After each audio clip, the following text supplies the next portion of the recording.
Oh, There you go. There you okay. go. All right, everybody. We might have some people join us on Zoom. If not, then this will be recorded and shared. Hello. Wow, what a big group. I was joking. Yes, I should go away more often. It's wonderful. Wonderful to see you too. To our Egypt people who went to Egypt, raise your hand. Okay, right. We have a corner up here. So I don't know about you, but I have been going to bed early this week. The jet lag, getting up early and going to bed early, the jet lag has been real in a way that I don't know, really got me this week. So let me begin with an announcement. I just want to say thank you, as always, to Norma Gindis and our Lifelong Learning Committee for all of the amazing programming that they are doing. And I will put in a special plug. There are some flyers on the tables advertising a Sunday Supper speaker series that is beginning with Dr. Ellen Davis this Sunday at 4 p.m. at Bethel. And Dr. Davis, who is a resident here at the Forest at Duke, will be speaking about her quite extraordinary journey. She is a professor of Hebrew Bible and studied at the Hebrew University in Jerusalem. She herself is Anglican, a Christian, and her husband passed away. I don't want to give too much of the story, but her husband passed away a few years ago. And knowing a lot about Judaism, she said, I know that I'm not Jewish, but I really like this Shiva thing that you guys do. Shiva is a gathering people's homes after someone has passed away. And she asked a group of us to come over to her home, which we were honored and glad to do. And I invited her. I said to her, we have a service on Wednesday mornings that gives people an opportunity to say Kaddish. And while we cannot count you in what's called the minyan, we need 10 Jews in order to constitute a quorum for certain prayers in the Jewish tradition. I said you'd be welcome to come and to join us, just to have a space in which to mourn and to focus on grief. And she did, and she's never left. She is a regular. She's one of our regulars at services, and she understands most of the prayers in Hebrew and Aramaic better than the Jews who are there. Anyways, she has a lot more amazing things to tell you about that story, but it should be a wonderful afternoon this Sunday at 4:00. As you have heard, there is a group of us who returned from Egypt on Monday night. This session, and I don't want to disappoint you, but I tried to be very clear in the title. I do not have a series of slides prepared to sort of tell you about the trip. I'm not that organized yet. I did try to post some things on Facebook, on social media, both of my own, and also to share some wonderful posts that were put together by our scholar. We went not only with a tour guide in Egypt with the tour company, but the trip was run by the Biblical Archaeological Society. And we went with a scholar whose name is Dr. Gary Rensburg. He is a professor of Hebrew Bible with a specialty in Egyptology, all things Egyptian, and was an extraordinary guide on the trip, extraordinarily knowledgeable. So he did some great posts, and I'll make one more advertisement. I've already been in touch with him, and we want to bring him to Bethel in a year. He's on sabbatical this year, but next year leading up to Passover. So that'll be a really special opportunity to learn with him again for those of us who got to learn with him this week. But what I did do is prepare, and I'm sure there's some stories that will come up, but what I did do is prepare a teaching this month on that I guess I called it here, Returning to Egypt, ? And I think in the title, Rhoda told me it was mistitled on the sign outside, that it said, was it permissible for the rabbi to go to Israel? That's not a question in Jewish tradition. That was a mistake on the sign. But there is a question in the Jewish tradition as to whether or not one is permitted to return to Egypt. Because, well, what could we say? We are reading in this week's Torah portion, and last week's Torah portion, this week's Torah portion, we're reading all about how, let's see, I think there's somebody going to join us. Okay. We're reading about how Egypt obviously was a place of slavery and oppression for the Jewish people. And I want to just show you the places, the sources where this comes up, okay? And for those of you who are following online, my apologies, I don't have a sheet to share, but I should be able to read everything together. So the first source that I brought you here it's called the Mechilta de Rabbi Shimon ben Yochai. It's one of the midrashic sources from the land of Israel around the year 600. And it begins with a quotation that we'll read in next week's Torah portion as we're reading about the Israelite departure from Egypt. You may remember Pharaoh changes his mind, comes galloping with his chariots. One of the amazing things we saw in Egypt is carvings, paintings of pharaohs on chariots, right, with their bow and arrow. You know, and the people panic. And at this point, Moses said to the people, I'm reading the verse here on the page. Moses said to the people, do not be afraid, stand fast and see God's deliverance, which he will work for you today. For as you see Egypt today, you will never see it again for the ages. Okay, you will never see it again. Lo tosifun lirotam od ad olam. You will never again, right, see the Egyptians. Some of the rabbis, one could take that, and the truth is when I read it, it sounds to me more like a promise, right? I promise you're going to be okay. You're never going to see the Egyptians again. But you can hear how some of the rabbis might take that as don't ever again, right? Go there. So, and the Midrash says in 3 places, the Holy One warns the Jewish people not to return to Egypt, here in that verse. There's a second verse from the book of Deuteronomy, where the book of Deuteronomy warns, gives a permission to choose for ourselves a king. Just by the way, right, the Torah seems to say that's a really bad idea, right? Don't choose for yourself a king. But if you're going to, and you want to imitate everybody else and have a king, okay, but puts a lot of restrictions upon the king and upon the king's power, and says in Deuteronomy 17:15, only he is not to multiply horses for himself, and he is not to return the people to Egypt in order to multiply horses, since Adonai has said to you. And then the Torah seems to be quoting something. It's not verbatim, but something that God had said in the past. You are not to return that way again. Okay, so here we at least.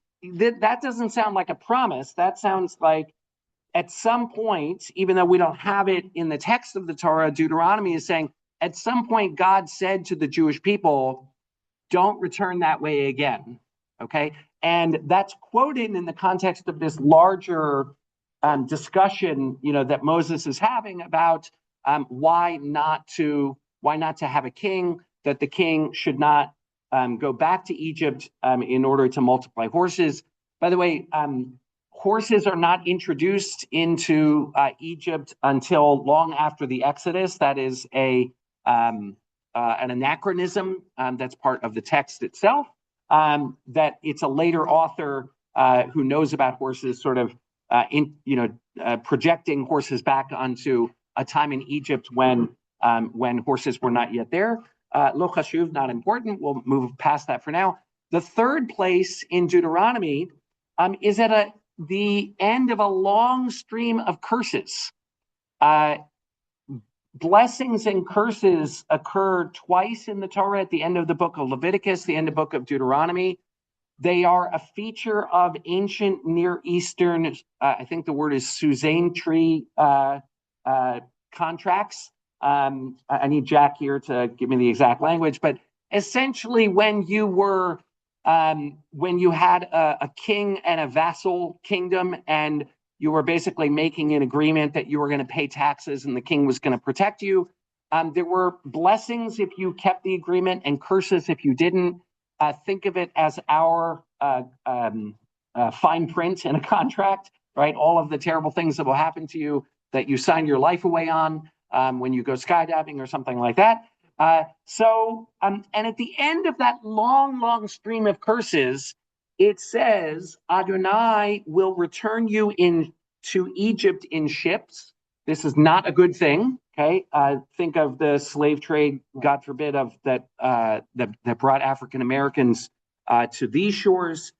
By the route of which I had said to you, you shall not see it again anymore, okay? And again, quoting apparently sometime in the past, God said, you're not going to see that route anymore. Again, that piece sounds like a promise to me, but at least the middle one, the rabbis take all three of them as injunctions to say, don't go to Egypt. I'll read you a little bit more. Actually, just skip down to the bottom paragraph. This is Nachmanides. He comments on the verse from Deuteronomy, the second example.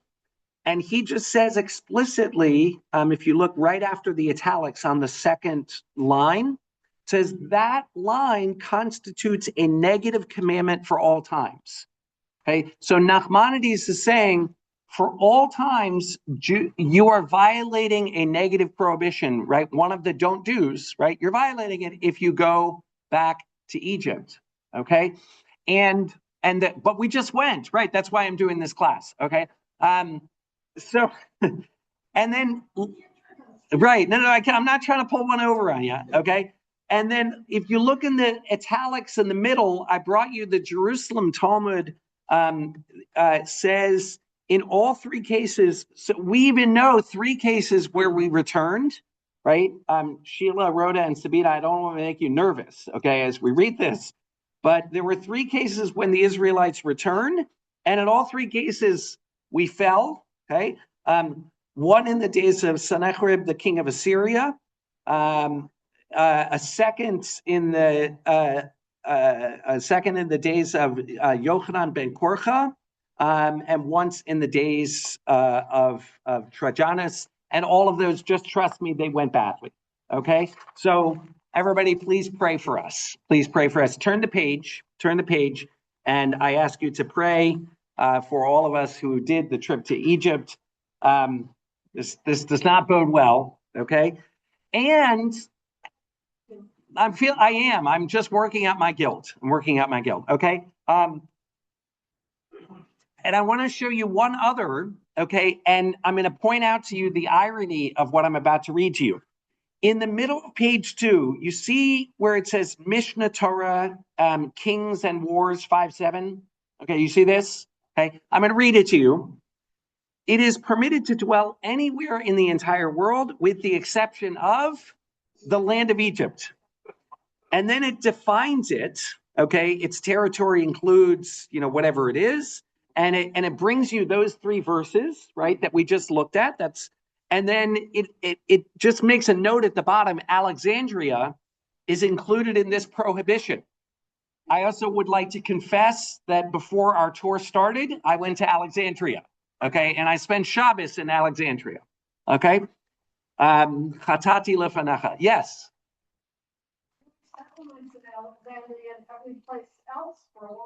Okay, so the great irony, I'm going to talk about that in a minute. We're going to go back and talk about that in a minute. But the great irony is that what we just read, right, Mishnah Torah, it was written by Maimonides, and who lived, and the time that he published this he was living in Cairo.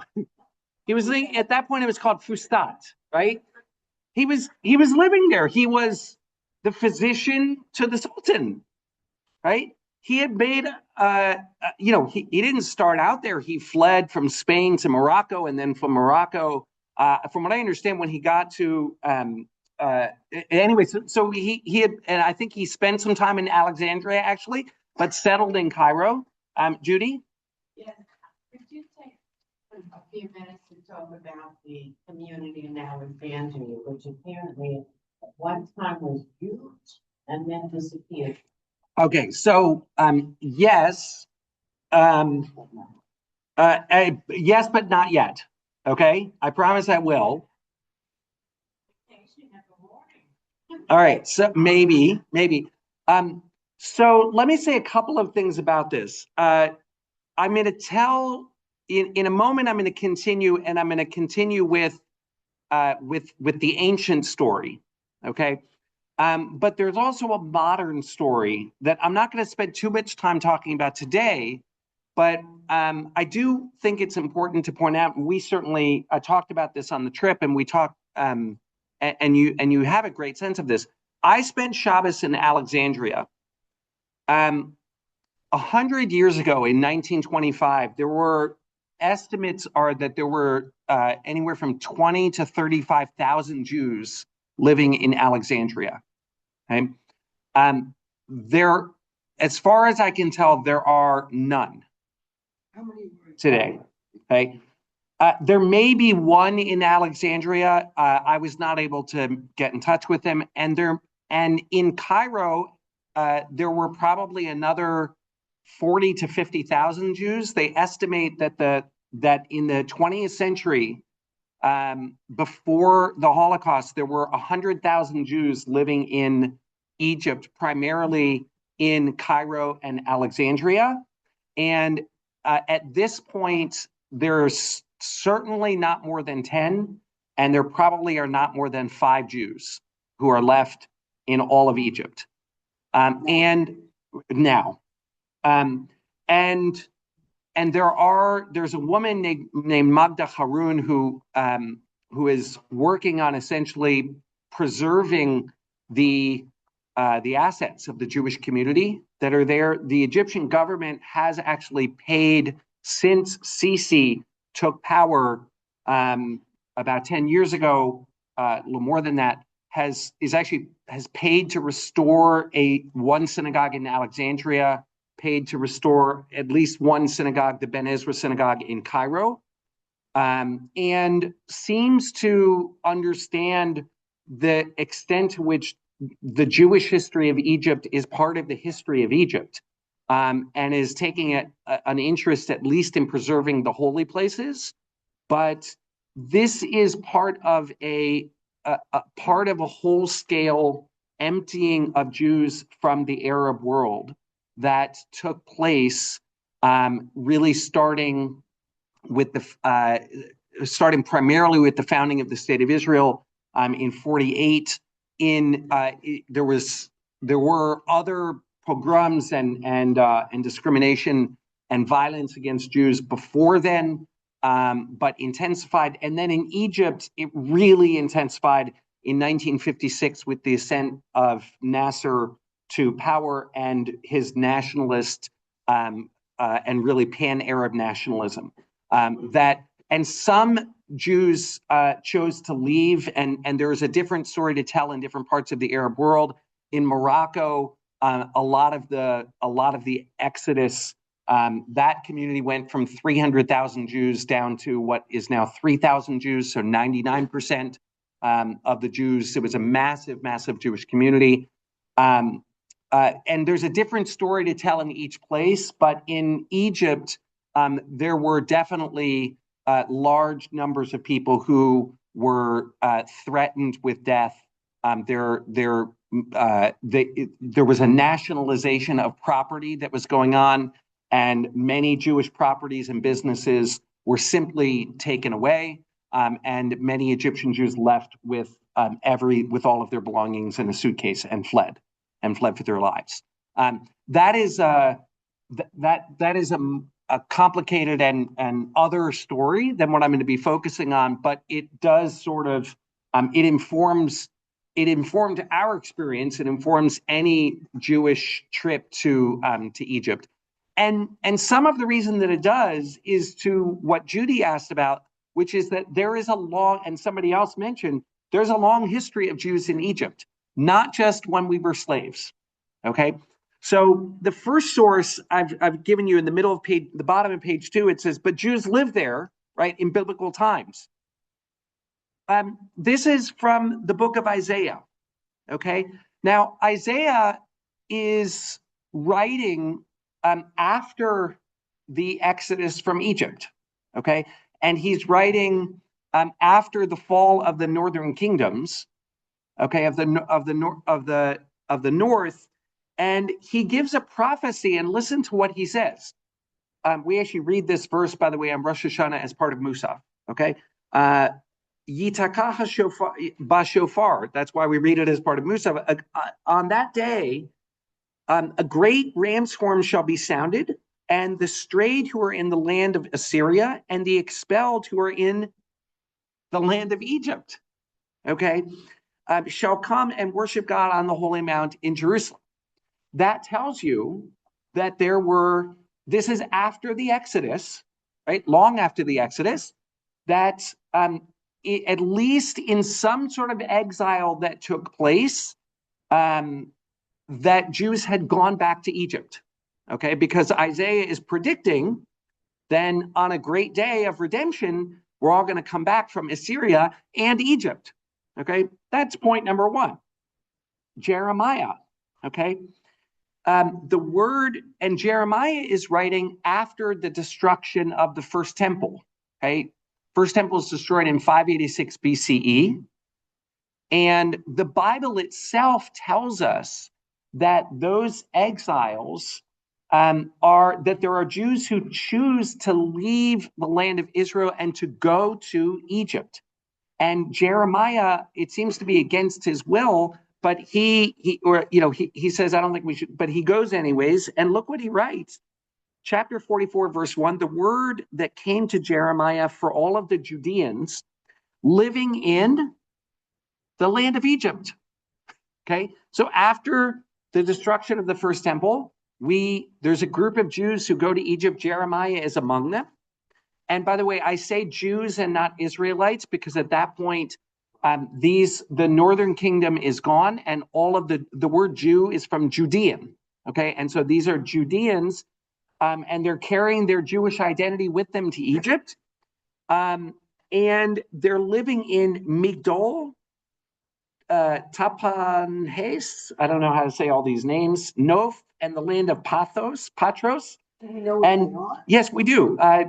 Gary Rensburg explained, okay, Migdol, by the way, that name Migdal is in the story of the Exodus, okay, that the Israelites camp, it says Ben Migdal uven Hayam, between Migdal or Migdol, and we have archaeological evidence as to where this is. It's in the Nile Delta. Tapanhes is also in the Nile Delta. Noph is the Egyptian word for Memphis. For those of you who don't know, I'll do a little geography. Africa in the south is higher, and because of the mountains in Ethiopia, the Nile flows downhill north. Okay, downhill north, even though that's, I don't know, we think that doesn't happen, right?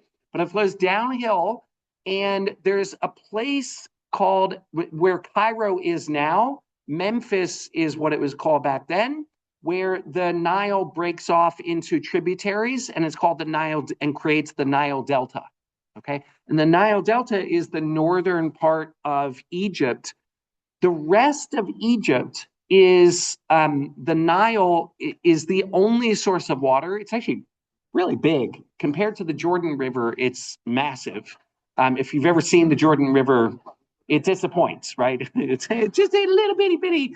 But the Nile River, you take a boat ride across it, and on the east and the west, there is fertile farmland, some from either channels that were dug. By the way, when you read in the Bible, The river Nile, most of the time is not referred to as a nahar, which is the general word for river. It's referred to as a ye'or. And ye'or is the name specially of the Nile, and it probably refers to canals that were built for irrigation purposes, okay? Because they would essentially draw the water, right, for irrigation purposes away from the Nile. So you have, and then the Nile also, before the Great Dam was built, and that was constructed, was it 1960, I think, by the Egyptian government. But before that, essentially the Nile would flood and irrigate and sort of bring silt and other things down to the Nile Delta and to the rest of Egypt. But outside of the Delta, you have to understand, on the east and the west is essentially the Sahara Desert all the way to the Atlantic Ocean. Okay, the north of Africa is just a vast Sahara Desert. It is utter dryness. So most of Egypt, we think of Egypt as the current markings as being a square, but it's really in the south, it's really just the Nile and the parts around it. Okay, and there's really desert between the Nile and the Red Sea as well. Okay, so in any case, so Memphis is where the Nile breaks off, and then this Egyptian word patros is a breakup. The word pa means the, ta is land, and ros is south, and so it essentially means the southland. And what that means is that Jews were, if you know your geography, when you go from Israel, right, around Gaza and then the Nile Delta, you're in the north. But Jews were not just in the north where it was fertile. We were all the way down in the southland of Egypt, hundreds of miles, right, south. And again, this is at the time of Jeremiah, right? This is after the destruction of the second temple. Excuse me, the first temple. Turn to page 3. There is a history that we know because during that time, Jews settle in a place called Elephantine. Elephantine is between Aswan. It's an island in the Nile. It's not a big island. It's, I think, just maybe a mile wide or something like that. And it's south of a community called Aswan. And a number of years ago, there was an archaeological discovery, and we found hundreds of papyrus documents. And so we know that there were Jews living in Elephantine, so much so that we actually built a temple. It's a no-no to have a second temple, but they did it anyways, because they missed the temple that was in Jerusalem that had been destroyed. And at this point, remember, synagogues didn't exist yet, right? There were no synagogues. They wanted to carry on their Israelite religion. They lived in another place, and so they built a temple there, and we have records of that. And I'll just read you a short paragraph by a scholar who describes this. No later than the 6th century BCE, a community of Judean expats settled on the island. This is of Elephantine, and in the adjacent mainland settlement of Aswan. For at least part of the community's history, many of its members belong to a Persian military garrison. So remember, the Babylonians destroy the temple in 586 and send the Jews into exile. The Persians just conquer the Babylonians, and Cyrus gives permission for the Israelites to come back from exile in Babylon in 516. And the Persians don't only take over Israel from the Babylonians, but they also take over Egypt.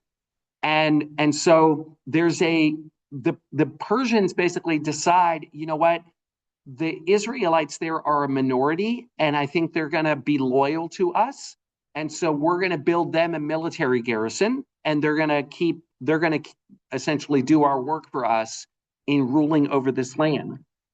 So that's why there's a Persian military garrison in this distant outpost. They observed Yahwistic customs, even establishing a temple, complete with the sacrificial cult. Remarkably, their temple was located mere meters away from a large temple complex devoted to the Egyptian god Khnum, leading to considerable tension and hostility. So you had an Israelite temple on Elephantine. And again, this is, call it the years 400 or 500 BCE. You have an Israelite temple next to an Egyptian temple. And at one point, the Khanumites apparently destroyed the temple of Yud-Heh-Vav-Heh. Why?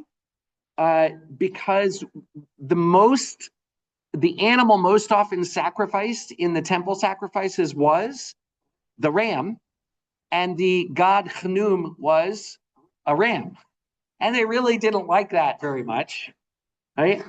And so the Jewish temple gets destroyed, and then we have papyrus letters of the Judeans writing to the Persian emperor and asking for permission to rebuild the temple, which they got money and permission to do. But they stopped offering animal sacrifices because that was like a little offensive to their Egyptian neighbors. Okay. The other thing that Professor Rensburg gave to us that I just can't resist. This is now a sidebar. Are you all following me? Is this interesting? We're still good? Okay. Let me take a drink. Hold on. No, that's just my cursor. Okay. I mentioned that Khnum is a ram god, and I brought you a little picture of it, okay, on the bottom of 3. And Khnum apparently was the creator, would create human beings out of clay and did so on a potter's wheel, okay? And we actually have a picture, as Professor Rensburg said all the time, the Bible doesn't come with pictures, but Egypt does. Okay. And so we get a lot of sense of what it looks like. So this is a potter's wheel. And what you can't quite see in this picture, but you can see in other pictures, is that it basically has 2 parts to it. Okay. It has 2 parts. There's the bottom stand, and then the second part. Okay, the top stand on which the human beings were made. And the god Khnum, not in this picture but in other pictures, will partner with the god Khenet, who is a frog goddess of life. She breathes life into the piece of clay in order to bring human beings to life. And there are 2 things you need to know about this. Number one, well, there are 3 things. Number one, when you read Genesis 2, God creates human beings out of clay and breathes the breath of life into them. And what that story is probably doing is saying what was done by these 2 gods as a partnership is done by the one God, right, of Genesis. Okay, that's thing number 1. Thing number 2, this week, we're going to read about the plague of frogs. The plague of frogs, the Exodus story, is essentially smack talking to the Egyptians. Okay, it's essentially saying you think that the frog goddess is a goddess of life, and we are going to make frogs for you an experience of death. Okay, and so here's a heap of frogs right upon you. Okay, I told you it was smack talking. Okay, this is the smack talking of the ancient world. I flipped the page. We're now at number 4. I have 2 more things to tell you about this. It'll be 4 total. Last week in the Torah portion, when it says Pharaoh says to the midwives, when you see the child, right, and look at it on the birth stool, if it's a boy, kill it, and if it's a girl, let it live. The Hebrew word is ovnaim. Ovnaim, whenever you hear a word that ends in ayim in Hebrew, it's a pair. So oznaim are two ears, einayim are two eyes, yadayim are two arms, raglayim are two legs, etc., etc. Ovnaim is a pair of, the word Evan is stone. Okay, so there are two possibilities of what that means. Number one, uritemalo of naim may mean on the potter's wheel, right? On the birthstone, but in the sense of, I told you that a potter's wheel has two parts to it. Okay, but the other thing that it may mean that Professor Ginsburg pointed out is that both male genitalia, the testicles, and female genitalia, the labia, come in pairs. And it may mean when you see the testicles of the boy, right? Or when you see the genitalia, then if it's a boy, kill it. And if it's a girl, let it live. Okay. And all of this, again, we learn what the language that the Bible is speaking from its Egyptian context. Just one more thing. There's a passage in Jeremiah where the word comes down to Jeremiah. I'm reading here, go to the house of the potter, and there I will impart my words to you. And there's a whole message here, right? God says, I went to the house of the potter and found him working at the wheel. And if the vessel he was making was spoiled, as happens to clay in the potter's hands, he would make another vessel, such as the potter saw fit to make, right? In other words, that's what potters do. If it gets messed up, you just crumple it all together and start again. And God says, right, can I not deal with you like this potter? Just like clay in the hands of the potter, so are you in my hands, O house of Israel. Those of you familiar with the High Holiday Liturgy, we have a whole piyut called Kihine Kachomer Biyad Hayotzer. We are like clay in the hands of a potter, okay? That's taken from Jeremiah. And the other thing to notice here is that the only other place where the word ovnaim in Hebrew appears in the Hebrew Bible is go down to the house of the potter. I went down to the house of the potter and I saw him there doing work at the wheel, and the wheel here is ovnaim. Okay, so the potter's wheel is called this word ovnaim, which is the same as the birth stool, as from the story of Exodus. Okay, so that's biblical times. All right, what I'm trying to, the basic story here is the rabbis seem to say, don't live in Egypt. And yet we know now from the time of Isaiah,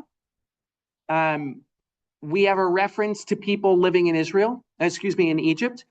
From the time of Jeremiah, after the destruction of the first temple, we know that there are exiles who are living in Egypt. And now look at the Talmud from Sukkot. It is taught that Rabbi Yehuda says, one who did not see the great synagogue of Alexandria of Egypt never saw the glory of Israel. They said that its structure was like a large basilica with a colonnade within a colonnade. At times, there were 600,000 men and 600,000 men in it, twice the number of those who left Egypt. Okay, that's an exaggeration, but okay. In it, there were 71 chairs corresponding to the 71 members of the Great Sanhedrin. My favorite part of this is, look where it says and. It's right where it's not bold. This is about 6 lines up from the bottom. Because the synagogue was so large and the people could not hear the communal prayer, when the prayer leader reached the conclusion of a blessing that required the people to answer Amen, the sexton would wave a scarf and all the people would answer Amen. They didn't have microphones, okay? And there were so many people that fit into the great synagogue of Alexandria that the only way you could get everybody to say, hey, it's time to say Amen, is by holding up a flag, right? And waving a flag, okay? And we know that this was destroyed at a certain point. It wasn't destroyed. The Talmud says it was destroyed by Alexander of Macedonia, but that's impossible. If you look at page 5, Norman Solomon explains that we have a different Jewish source that names the person who destroyed this as Trajan, and we have some historical record of that. The Jews of Alexandria is founded by Alexander the Great. There are many cities around the world called Alexandria because Alexander the Great did a lot of conquering. He founds Alexandria. He ends up making it the capital of Egypt. He moves the capital of Egypt from Memphis to Alexandria to promote trade with Greece. And there is a giant Jewish community there. Okay, that the Talmud says it's so big, right, that you needed scarves to wave. And this is in the year 300 BC. So we've now established that there are plenty of Jews living in Egypt throughout the time of the Bible. Okay, and also in the Middle Ages. Okay, Maimonides, I told you, and I gave you a little bit about Maimonides.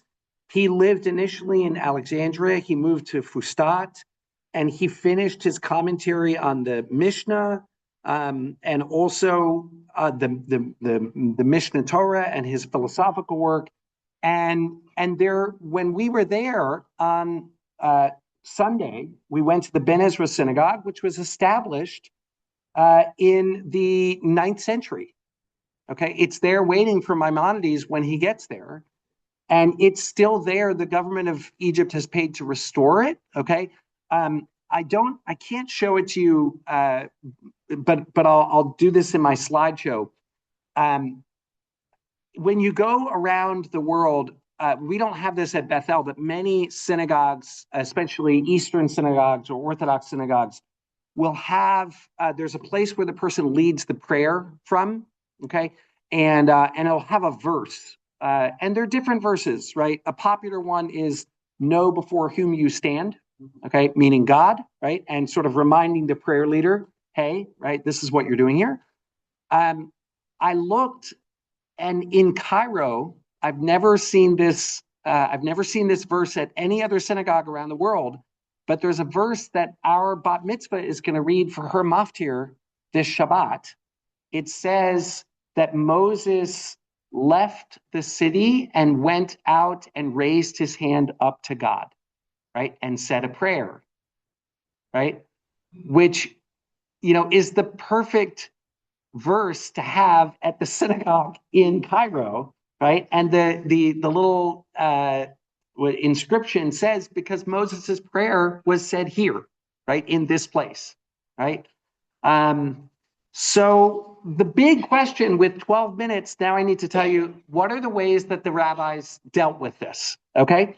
And rabbis are smart, okay? So they had different ways of dealing with it. Rabbeinu Bachya, if you turn the page, Rabbeinu Bachya, who's a medieval sage, he says, this commandment was valid only during the period in which it was promulgated. In other words, it was only during biblical times, and that would be early biblical times. It was intended to ensure that Israelites traveling to Egypt would not learn to copy the abominations practiced in that country, as the Torah spells out in Leviticus 18:3.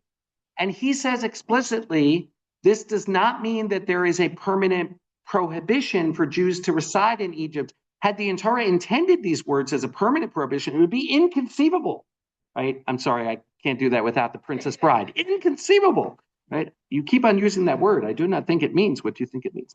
It would be inconceivable that so many Torah scholars, pious individuals, made their home in Egypt after the destruction of the temple.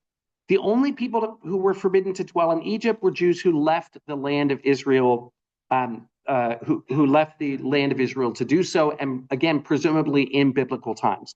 So that's one. Rhoda, Sheila, Sabina, I'm trying to just reassure you that we're okay, right? So we can at least rely upon Rabbeinu Bachya, okay, that we were allowed, because he says those verses only applied to the time of the Bible, okay? Explanation number 2 is that it's only prohibited to to those who go from Israel to Egypt. So we would also be fine because we didn't. You almost did. You almost did. I almost did also, right? I was going to go visit Israel. Right now, there are no nonstop flights, so you have to like fly to Greece and whatever. But according to this, it's only one who has settled in the. So you would still be okay, but like Ariel would not. Only one who has settled in Israel, in the land of Israel, is not allowed to go back to Egypt, right? And the argument is that the verse says you shall not return again on this way, indicating that it refers to one who has made a journey similar to the one traveled by the Jews in the desert. So, you're not allowed to go back from Israel to Egypt walking, right? And through the Sinai desert, right, etc. Yes. I guess my question is, I understand all of this, but isn't it more about settling, not just visiting? Okay, so there's a set of, let me just make sure. I don't think I brought you this one. So there is a whole set of approach here that basically says, and it's related to the commandment about not getting horses, right? That essentially you're allowed to go and do business there, right? You're just not allowed to settle there. That is another approach that somebody takes, right? That traveling for business, right? A business trip would be okay. Not clear about touring, right? But certainly, They wouldn't have done that. right? They would okay. Another explanation is that the prohibition refers to people, not territory. So the permission is there's a text. If you flip the page on page 7, okay, I'm not going to walk you all the way through this, but it essentially deals with like who can marry who, and there are certain prohibitions on who can marry who. And there's somebody who comes along. Rabbi Akiva says to this person, right, who's just about to say, "Oh, I'm not allowed to, I'm not allowed to marry, or I'm not allowed to be here." Rabbi Akiva said, I'm in the bold. Minyamin, you have erred in halacha. You're making a mistake. Sennacherib, king of Assyria, came already and mixed up all of the nations. Okay, so in other words, the king of Assyria came, and all the people who, as he says, Ammonites and Moabites are not in their place, neither are Egyptians or Edomites in their place. What does that mean? It means that you're not allowed to return to the land of the Egyptians, but the people who are living there anymore are not Egyptian. They're not the same Egyptians because everybody got all mixed up, right, in war, right? And so all of these commandments, by the way, this is really important because there's a commandment to essentially commit genocide against Amalek. And the same thing, right, was a way of the rabbis setting that aside and saying, nope, we don't know who the Amalekites are anymore, so we don't do any of that stuff. So it's a very important moderating force. And this is also brought to bear on the issue of dwelling in Egypt. No, this is not the same Egyptians. Just by the way, right, most of the Egyptians the population of modern Egypt is 85% Muslim, and I'm going to use also a word Arab, okay, and 15% Copt, as in the Coptic Christians. And when I use the word Arab, I want to be very precise that remember that Arab refers to the Arabian Peninsula, and the Arabs take over a lot of land in what are the years of Islam? 690, is that about right? Okay, I think with Muhammad, something like that. And so there's a conquering of places like Egypt. There's a conquering of places like Morocco. Okay, those of us who have been to Morocco, the Moroccans are very insistent that they are not Arabs, right? And some Egyptians are insistent that they are not Arabs. But also remember, Nasser, part of his work was to promote Pan-Arabism. and tried to remake or solidify or impress upon Egypt an Arab identity. But the Copt Christians are not only not Muslim, but they're not Arab, and their language. One of my tour guides is a Copt Christian, and in their liturgy, they speak. They have certain prayers that they say in Coptic, which we know is connected to ancient Egyptian. Okay, there's a whole story of the Rosetta Stone. Okay, how did we learn to read the Rosetta Stone? Is that you have hieroglyphics, and then you have like a hieroglyph script, and then on the top of it you have Greek. And because we knew Greek, we learned how to read ancient Egyptian, but we now know that the language of the hieroglyphs is still spoken, right, by some of the Copt, and they're obviously Christian. And that was another thing that was obviously Christianity is not the same as ancient Egyptian, right? The Egyptian religion. Mark brings Christianity to Egypt. I think it was in the year 40. So this whole mixing up of the peoples is in many ways real, but also it's an interesting question as sort of, how do you get back to, quote, native or original Egyptian? The last one is, did I do? Yeah, the last one, way of scooting out of this is that the prohibition is only in effect while the Israelites are not in Israel. This is an opinion of the Rikva, who's a medieval commentary and he's commenting on a passage in Yoma. What's interesting about that one, just read it with me. He says that this only applies when Israel are dwelling in their land, but at this time when there is a decree for us to be scattered to the ends of the world, all of the diaspora is as one, and the prohibition is to go from the land to outside the land, meaning, if you can live in the United States, you can live in Egypt, you can live, because all of the diaspora is the same. What's interesting is now now we do have a state of Israel. And according to the Rikva, that would actually change the status of this, that, with the state of Israel, that Jews are not permitted to live in Egypt anymore, right? You may be allowed to do business or not. So those are the ways that the rabbis dealt with, right, with it. Again, we're fine, right? And I want to just finish by flipping over to the last page. And I will do a slideshow at another time. There's so much to talk about, but I want to just finish with two pictures. Okay, I told you the Bible comes with pictures. So the first one is on the left, and we saw this a number of times on a lot of different pieces.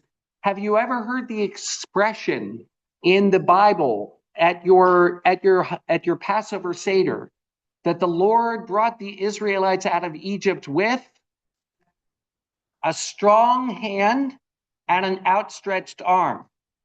Look at picture on the left. What does Pharaoh have? A strong hand and an outstretched arm.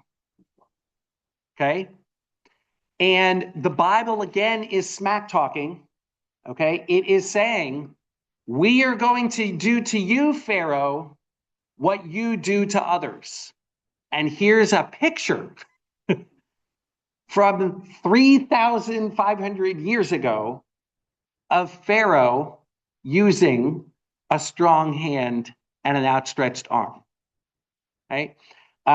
Bringing to life the Bible, right, in pictures in this remarkable way. The other picture here this is a picture of me from last Shabbat. I think Sabina took it, right? Me last Shabbat, and I am standing in front of something called the Merneptah Stela. Okay, it is. This is found and then published about in 1896, and about 3 lines from the bottom, you can see in hieroglyphics the word Yisrael. Okay. And I actually have a video of Professor Rensburg explaining how the hieroglyphics work about that. So I want to just give a little bit of context. It was found in the temple, in a mortuary temple in Merneptah, which is on the west bank of the Nile, opposite Luxor, which we visited. This piece of stone that you can see me standing in front of, that we were in front of last Shabbat, dates to 1224 BCE. 1224 BCE. And the text, we visited it in the Egyptian Museum in Cairo. The text of it says things like, and it's a pharaoh bragging about all of his accomplishments. And it says, princes are prostrate saying peace, but it doesn't say peace in English, and it doesn't say it in Egyptian. It says shalom. It's shalom, because it's putting words into the mouths of the Israelites, of the people of Canaan who have been conquered. Okay, and the scribe wrote out shalom in Aramaic. The text goes on to say Canaan is plundered, Ashkelon, right? Those of you who know Israel, right? The city of Ashkelon, Gezer, Noam, and then Israel. It says Israel is laid waste. Okay. This is in an Egyptian text that we can date to 1224 BCE.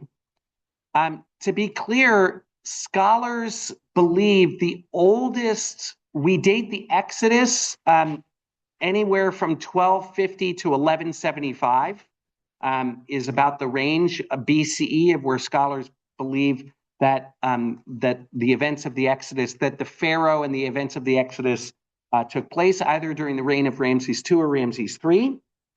The oldest Hebrew that we have in the Bible, scholars date to what's called Shirat Hayam, the Song of the Sea, and date it to the oldest it could possibly be is about 1150 BCE.